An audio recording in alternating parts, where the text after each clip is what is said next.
Bismillahirrahmanirrahim.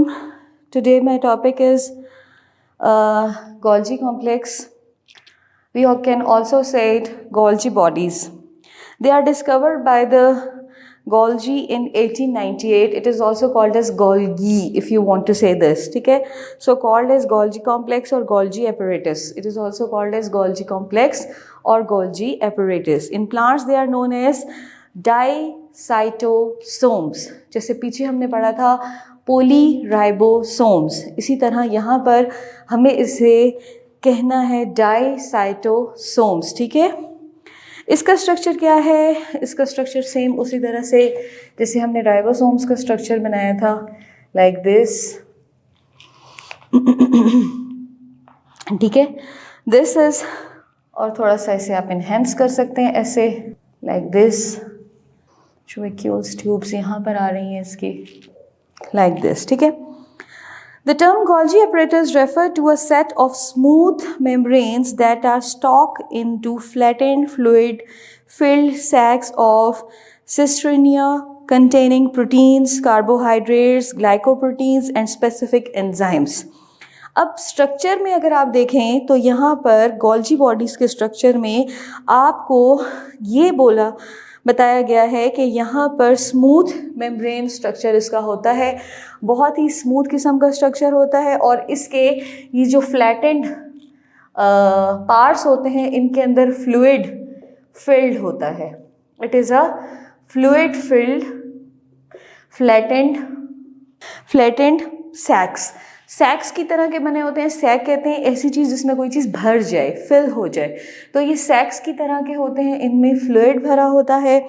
और इसे हम सिस्ट्रेनिया, जो पीछे हम राइबोसोम में पढ़ चुके हैं, वो भी इसके अंदर ही होते हैं. यहाँ पर इसमें प्रोटीन्स होती हैं, कार्बोहाइड्रेट्स होते हैं, ग्लाइकोप्रोटीन्स होती हैं और कुछ स्पेसिफिक एंजाइम्स होते हैं. एंजाइम्स जो इसमें होते हैं उनका ज़्यादा काम क्या होता है?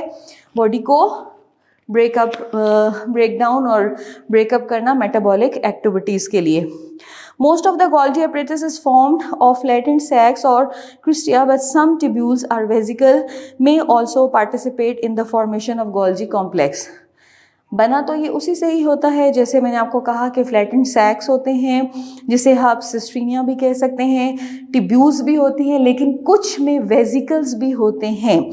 अगर आप पीछे जाएं तो आपको जब हम एंडोप्लाज्मिक रेटिक्यूलम पढ़ा रहे थे तो वहाँ पर हमने वेजिकल्स का जिक्र किया था.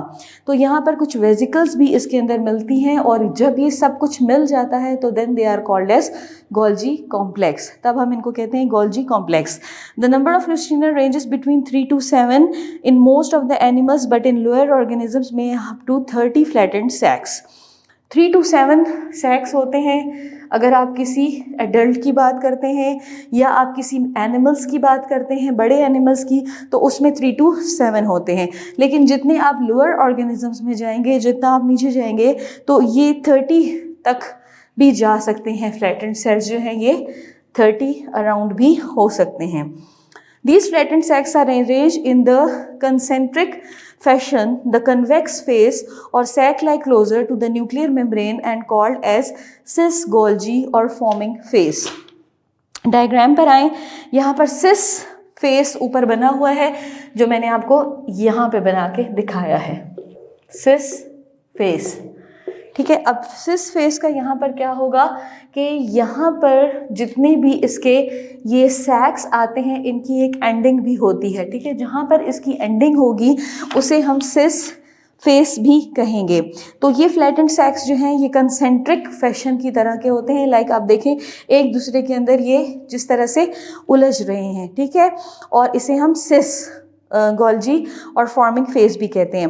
The forest concave sacs are named as trans Golgi और मैच्योरिंग फेस. अच्छा, इसमें फास्फरस भी होते हैं जो दूर चले जाते हैं, बहुत सारे दूर हो जाते हैं एक दूसरे से, उन्हें हम क्या कहते हैं? ट्रांस गोल्जी और मैच्योरिंग फेस. अच्छा, कन्वेक्स और कनकेव में आपको थोड़ा सा डिफरेंस होना चाहिए. फिज़िक्स जब हम पढ़ते हैं तो हम देखते हैं कि दो हमारे पास इस तरह के इमेजेस जो है वो हमारे पास कनकेव मिरर और कन्वेक्स मिरर, ठीक है। ये आपका कन्वेक्स होता है और ये जो इस तरह की बॉडी होती है ये आपकी कनकेव होती है।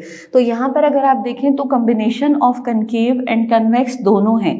किसी की फेस जो है वो सेम उस तरह से है और किसी का इस तरह से। जिसका फेस कन्वेक्स होगा उसे आप क्या कहेंगे, कन्वेक्स फेस को आप सिस फेस कहेंगे, सिस फेस। और जो आपके कनकेव सेक्स होंगे उन्हें आप गोल्जी और मैच्योरिंग फेस कहेंगे।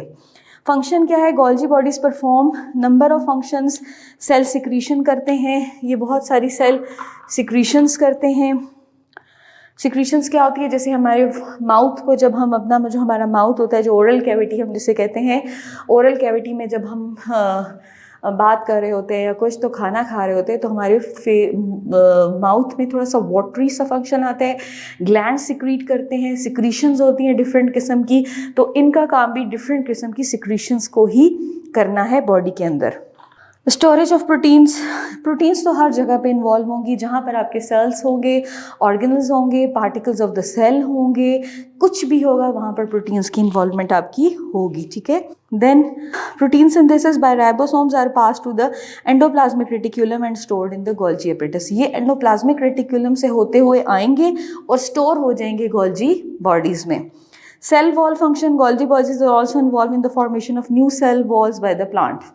सेल वॉल फॉर्मेशन भी इनकी होती है, ठीक है, सेल वॉल बनाते हैं और प्लांट्स में बनाते हैं। Formation of lysosomes, an important function of Golgi apparatus is the formation of primary lysosomes. Golgi body का एक बहुत इंपॉर्टेंट फंक्शन भी ये है कि ये फॉर्मेशन करता है प्राइमरी लाइसोसोम्स की, ठीक है। प्राइमरी लाइसोसोम, लाइसोसोम बता चुकी हूँ कि ये भी ऑर्गन ऑफ द सेल होगा। Formation of acrosome during spermatogenesis. Spermatogenesis क्या होगा, वो प्रोसेस जिसमें रिप्रोडक्शन का सारा प्रोसेस होता है, उसके अंदर भी ये एस्क्रोसोम्स बनाता है जो गोल्जी कॉम्प्लेक्स है। Formation of vitelline member of egg is also secreted by Golgi. जो एग वाइट होती है उसकी जो मेम्ब्रेन, जो एग की जो मेम्ब्रेन होती है, जब हम एक अंडे को बीच में से तोड़ते हैं तो उसका यॉक और वाइट निकल जाती है। अगर आप उसके छिलके को देखें तो उस पर एक छोटी सी बारीक सी मेम्ब्रेन होती है, ठीक है। ये उसको भी बनाने में गोल्जी कॉम्प्लेक्स का बहुत ज़्यादा इंटरेक्शन होता है। तो गोल्जी बॉडीज़ मैंने आपको बताया कि गोल्जी बॉडीज़ जो हैं वो गोल्जी एपेरेटस भी कहलाती हैं, गोल्जी कॉम्प्लेक्स भी कहलाती हैं। ये 3 to 7 इन एनिमल्स होती हैं, 30s पे ये लोअर एनिमल्स में चली जाती हैं। इनका काम बॉडी में ये प्रोटीन्स को सिंथेसिस करना होता है। इनका बॉडी के अंदर काम ये होता है कि जितने भी मटीरियल्स जो होते हैं इनऑर्गेनिक एंड इनऑर्गेनिक, वो कहाँ से आते हैं, वो एंडोप्लाज्मिक रेटिक्यूलम से आते, राइबोसोम से आते हैं और आके ये इनको स्टोर करता है अपने अंदर, ठीक है। ये सारा मैंने आपको बता दिया, प्लस मैंने आपको इसकी सिक्रीशंस बता दी हैं कि ये सिक्रीशंस करते हैं, स्टोरेज हाउस है, प्रोटीन्स स्टोर करते हैं, इनकी सेल वॉल बनती है प्लांट्स में, वो भी यही बनाते हैं, और लाइसोसोम्स में ये 3 काम करते हैं। प्राइमरी लाइसोसोम्स बनाते हैं और ये जो है फॉर्मेशन ऑफ एक्ट्रोसोम्स बनाते हैं ड्यूरिंग रिप्रोडक्शन के प्रोसेस में, और वाइट लाइन मेम्ब्रेन एग की जो है वो भी सिक्रीटेड होती है गोल्जी बॉडीज़ में, ठीक है। इससे अगला टॉपिक है लाइसोसोम्स, क्योंकि टाइम अब इतना नहीं है लाइसोसोम्स करें, मैं लाइसोसोम्स को फिर अगले लेक्चर में करा दूंगी। आज मैं आपको माइटोकॉन्ड्रिया करवा देती हूँ ताकि ये जो है हमारा ख़त्म हो जाए। माइटोकॉन्ड्रिया जी के माइटोस थ्रेड कॉर्डिया ग्रेन्यूल्स। अच्छा, माइटोकॉन्ड्रिया सिंगुलर आपको माइटोकॉन्ड्रियन भी कह सकते हैं, इसे हम पावर हाउस ऑफ सेल कहते हैं। मैंने फर्स्ट लेक्चर से लेके अभी तक आपको बताया है कि इसे हम power house of the cell कहते हैं, ठीक है। लुक लाइक स्मॉल थ्रेड और ग्रेन्यूल आइदर स्फेरिकल और एलोंगेटेड। डायग्राम ड्रॉ करते हैं इसका, पावर हाउस ऑफ सेल, ठीक है। इसका स्ट्रक्चर कुछ इस तरह से होगा। डायग्राम्स आपने हर जगह पे मेंशन करनी है। बायो के जितने भी आपके पेपर्स जब आते हैं और पेपर्स होंगे तो उसमें आपने जहाँ भी डायग्राम्स मेंशन हैं वहाँ पर आपने डायग्राम्स ड्रॉ करनी है। थोड़ा सा मैं एक डायग्राम ड्रॉ करूँ ताकि मैं आपको क्लियर कर सकूँ हर पार्ट। सिर्फ डायग्राम ही अगर आप अच्छा ड्रॉ कर लेंगे तो आपको वैसे भी हर पार्ट इसका क्लियर हो जाएगा।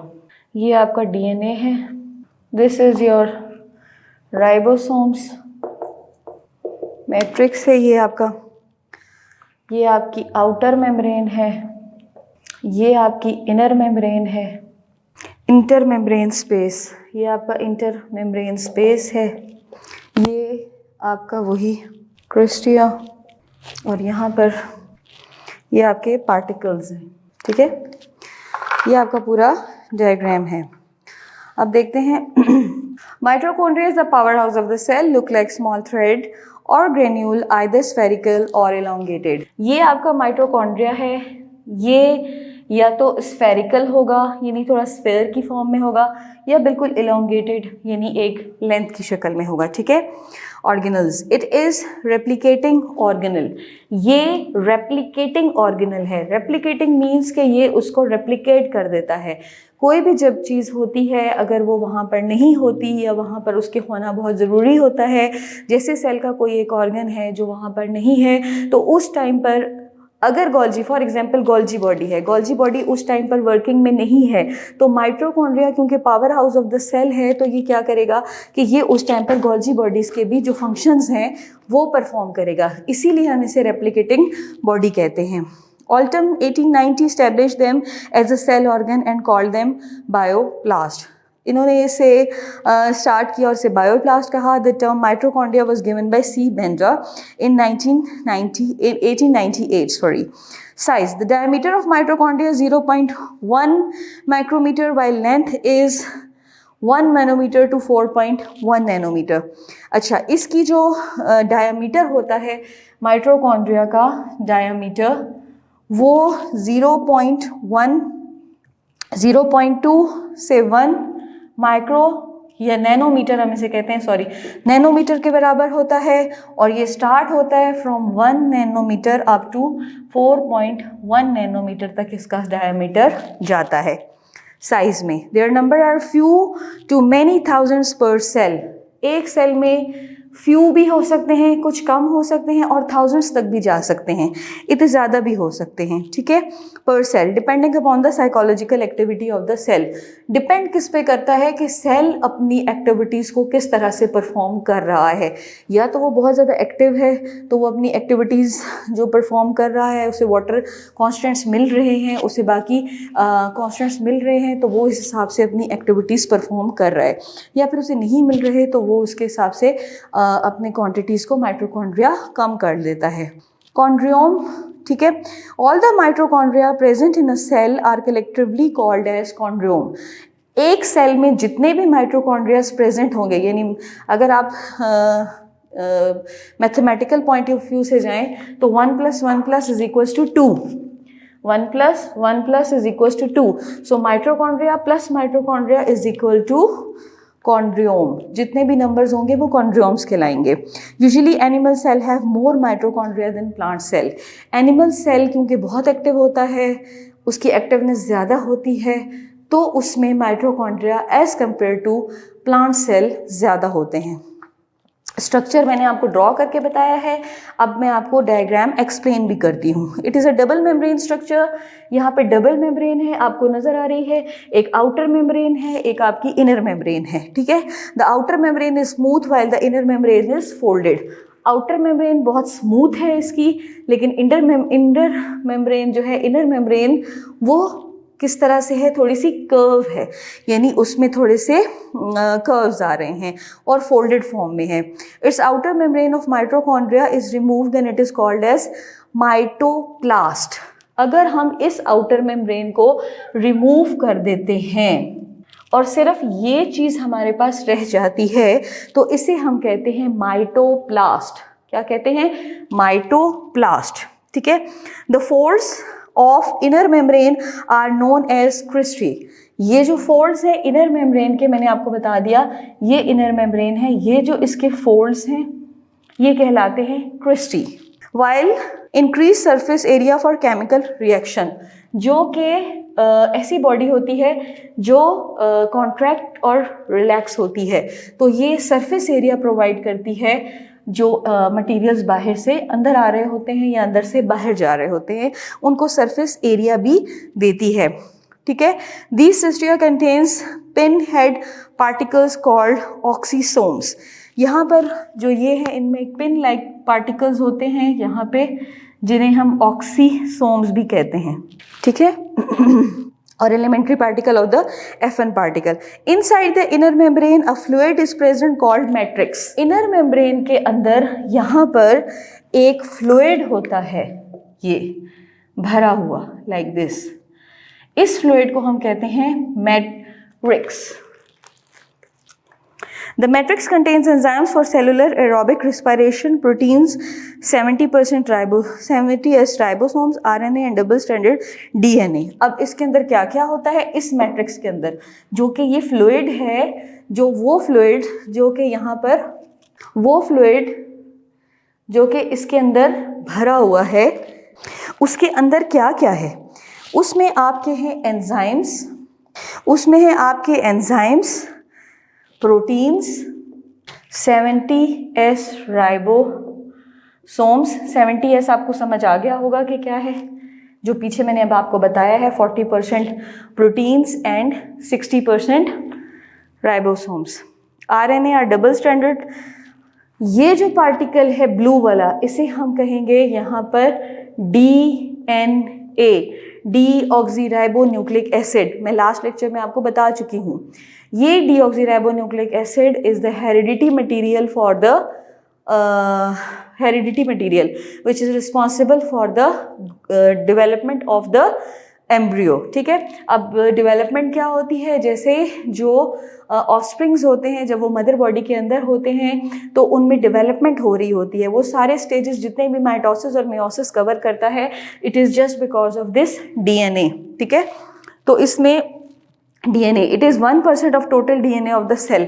ये DNA जितना यहाँ पर मौजूद है, it is only 1% of the total DNA of the cell.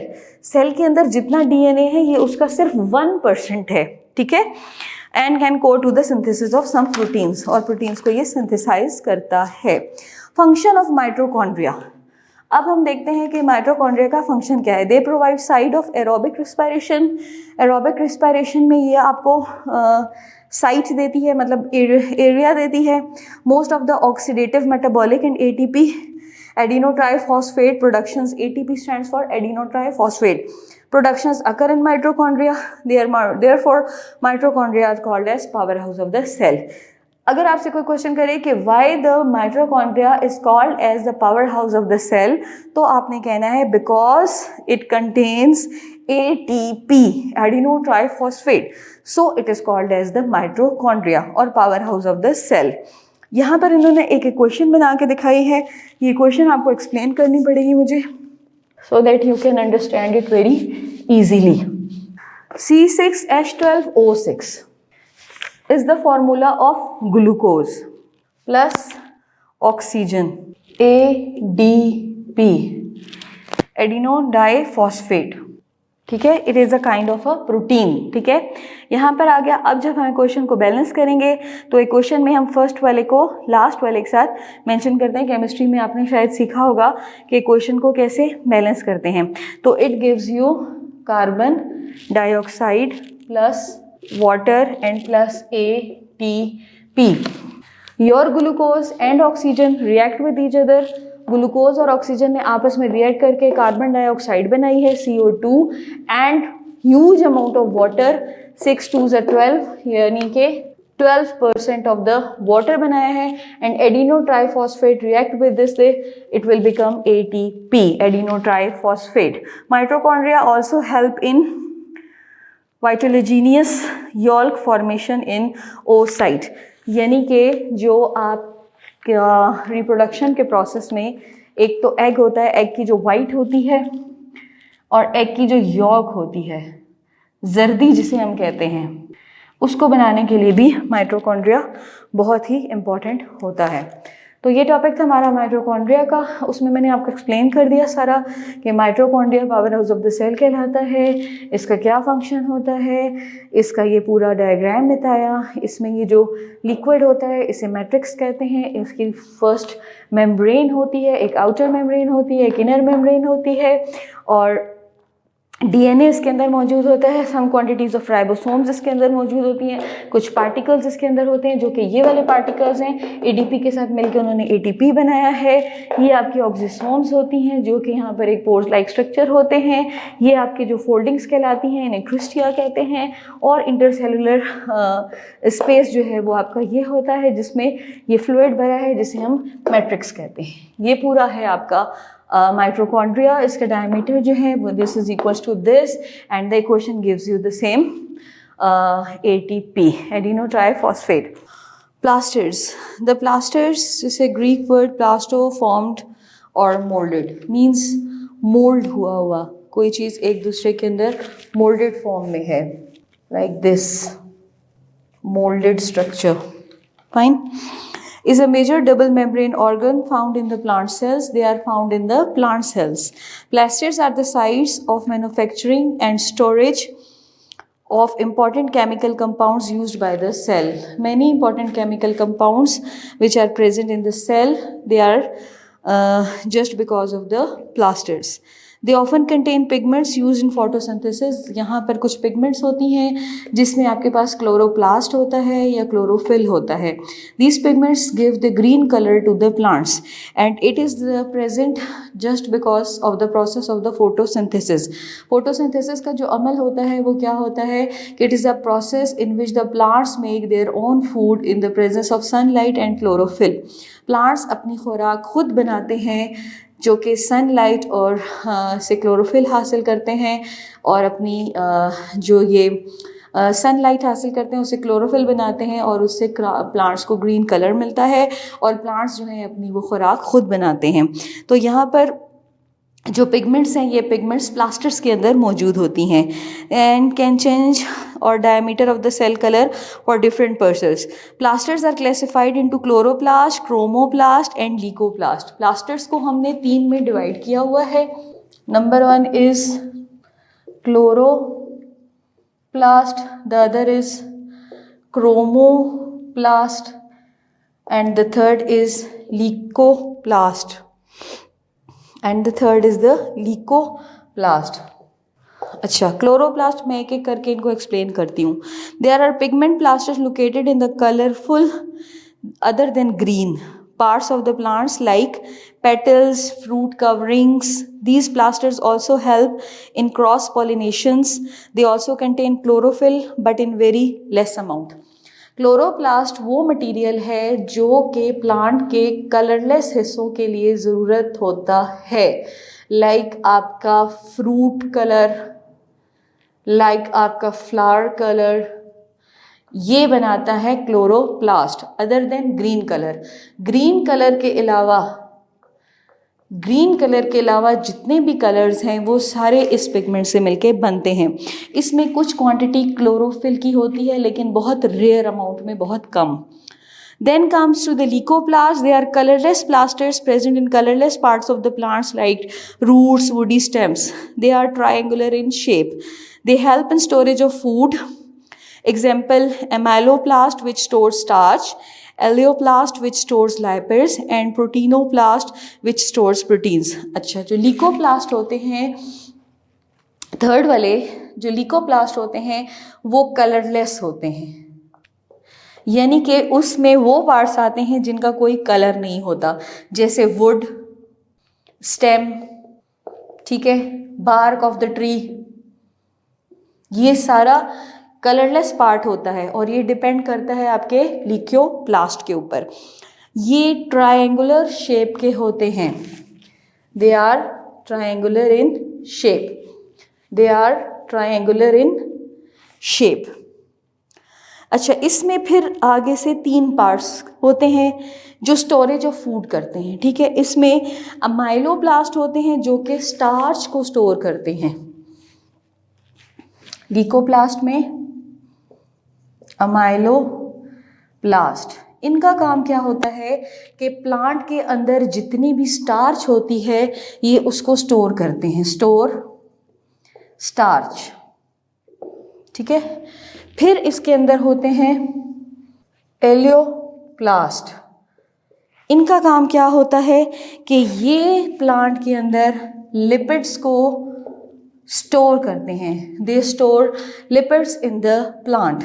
Then comes proteino, ये तो आपको पता चल गया होगा, प्रोटीनोप्लास्ट। और इनका काम क्या होता है कि ये प्लांट में जितनी भी प्रोटीन्स होती हैं उनको स्टोर करते हैं। प्लास्टिड्स जो हैं वो 3 में हमने डिवाइड किए, क्लोरोप्लास्ट, क्रोमोप्लास्ट, लीकोप्लास्ट। क्लोरोप्लास्ट का मैंने आपको बताया कि ये कलरलेस फ्लूइड, फ्रूट्स जितना पार्ट्स होते हैं फ्रूट्स के उनको करते हैं, ठीक है। कलर मतलब ग्रीन कलर के अलावा कलरफुल होते हैं, सॉरी कलरलेस नहीं होते, ये कलरफुल होते हैं और ये फ्रूट और फ्लावर्स को कलर देते हैं। जबकि लीकोप्लास्ट कलरलेस होते हैं, ये वुड, स्टेम और बार्क्स बनाते हैं। इसमें 3 किस्म के होते हैं, amyloplast, elaioplast and proteinoplast. They stores starch, they stores lipids and they stores proteins. इस तरह से इनकी ये प्रोटीन स्टोरेजेस होती हैं। लास्ट आपका आता है chromoplast. This is important part, they are green plastids. ये आपके एक्चुअली ग्रीन प्लास्टिड्स होते हैं, ग्रीन प्लास्टिड्स होते हैं and it gives colours to the leaves, herbaceous stems, unripened fruits, coverings etc. जितनी भी हर्ब्स आती हैं इसमें ये उसको कलर देते हैं। उसके अलावा लीव्स को ग्रीन कलर देते हैं। उसके अलावा यंग प्लांट्स जितने होते हैं जब तक कि वो फ्रूट्स नहीं बने होते, अनराइपन फ्रूट जिसे हम कहते हैं, अनराइपन फ्रूट उनको कलर देते हैं, तो ये ग्रीन कलर के देते हैं। They are double membrane structures. अब फिर हम प्लास्टिड्स पर आ गए हैं। क्रोमोप्लास्ट, लीकोप्लास्ट और क्लोरोप्लास्ट हमने ख़त्म कर दिया। अब हम दोबारा किस पर आ गए हैं? प्लास्टिड्स पे। They are double membrane structures. The outer membrane is smooth and not permeable, while inner membrane is highly folded and less permeable. इनकी जो ऊपर वाली मेम्ब्रेन होती है permeable नहीं होती। permeable का मतलब कि उसमें से मटीरियल्स पास थ्रू कर जाते हैं, और कुछ सेमी परमिएबल्स होती हैं, यानी कुछ मटीरियल्स पास करते हैं और कुछ मटीरियल्स पास नहीं करते। और थर्ड जो होती है वो आपकी होती है जो बिल्कुल भी नॉन परमिएबल मेम्ब्रेन्स होती हैं, जिसमें से कोई भी लिक्विड जो है वो पास थ्रू नहीं करता। ठीक है। The inner membrane contains disc like structures called thylakoid and group of thylakoids stocked together is called as a granum। ठीक है। इसमें आप अपने डायग्राम्स पे आ जाएं बुक के, आप देखें यहाँ पर डिस्क की तरह के कुछ स्ट्रक्चर्स बने हुए हैं, और वो डिस्क वाले स्ट्रक्चर्स जो हैं वो आपके थाइलाकॉइड्स कहलाते हैं। और थाइलाकॉइड्स अगर ग्रुप्स में आ जाएं तो हम उसको ग्रेनम कहते हैं, which is a plant grana, plural grana. There are many grana in a chloroplast and many chloroplast in cell up to 40%। 40 तक की तादाद इनकी होती है। The fluid which surrounds grana is called stroma. वो फ्लूइड जो ग्रेना के अंदर स्टोर होता है उसे हम स्टोमा कहते हैं। ठीक है। The stoma contains enzymes required for the synthesis of carbohydrates during dark reactions of photosynthesis.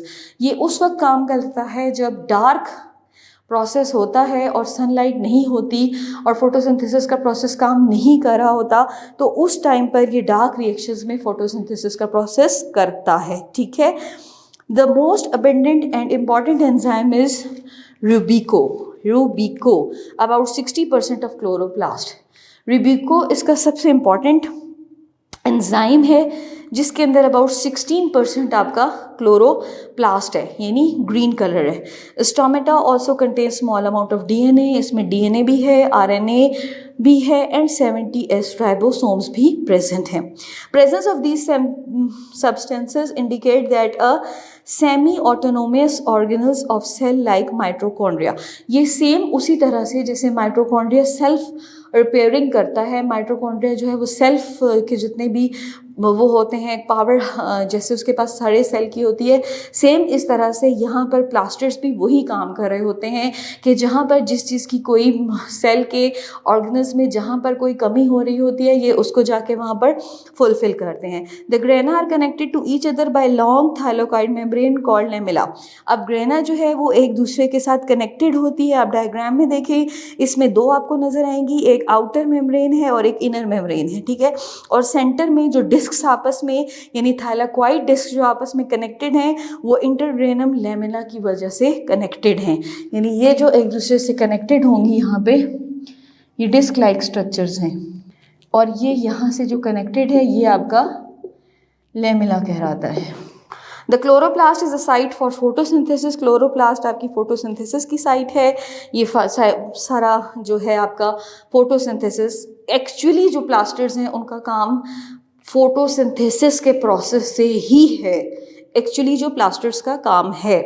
इसीलिए डायग्राम में भी उन्होंने आपको ग्रीन कलर दिखाया हुआ है। The light reactions takes place in grana which contains large amount of photosynthesis pigments in an organised manner, और ये इस तरह से एक ऑर्गेनाइज्ड मैनर में है। वाइल डार्क रिएक्शंस अकर इन स्टोमा, तो वो स्टोमा जो है वो आपको पहले बता चुके हैं कि डार्क रिएक्शन जिसमें फोटोसिंथेसिस का प्रोसेस हो रहा होता है, लेकिन डार्क में हो रहा होता है, अंधेरे में हो रहा होता है, मोस्टली रात को ये प्रोसेस होता है। उस टाइम पर जो प्रोसेस अकर हो रहा होता है वो स्टोमा की वजह से होता है। It is believe that chloroplast contains from carbohydrates through endosymbiotic process. अब क्या है, जो लास्ट इसने जहाँ पर बात को ख़त्म कर दिया वो ये बात है कि जो क्लोरोप्लास्ट जहाँ से ओरिजिनेट होता है, क्लोरोप्लास्ट जहाँ से ओरिजिनेट होता है उसकी कौन सी ऐसी प्रोसेस जगह है जहाँ से ओरिजिनेट होता है, तो वो ओरिजिनेट होता है का साइनोबैक्टीरिया से, साइनोबैक्टीरिया से, जो कि एंडोसिम्बियोटिक प्रोसेस करते हैं, और फिर उस प्रोसेस के ज़रिए फोटोसिंथेसिस का प्रोसेस सारा कंप्लीट होता है और आपका प्लास्टिड्स जो है वो अपना काम इन प्लांट्स जो है वो करते हैं। तो ये सारा टॉपिक था, इसमें मैंने आपको सारा कुछ बता दिया। Most plants inherit plastids from one parent, ये वैसे इतना नहीं है। तो प्लास्टिड्स के बारे में बता दिया, क्रोमोप्लास्ट के बारे में बता दिया, लिकोप्लास्ट के बारे में बता दिया, आपको क्लोरोप्लास्ट के बारे में बता दिया, और जो है अब आपको यही बताया है हमने, ठीक है।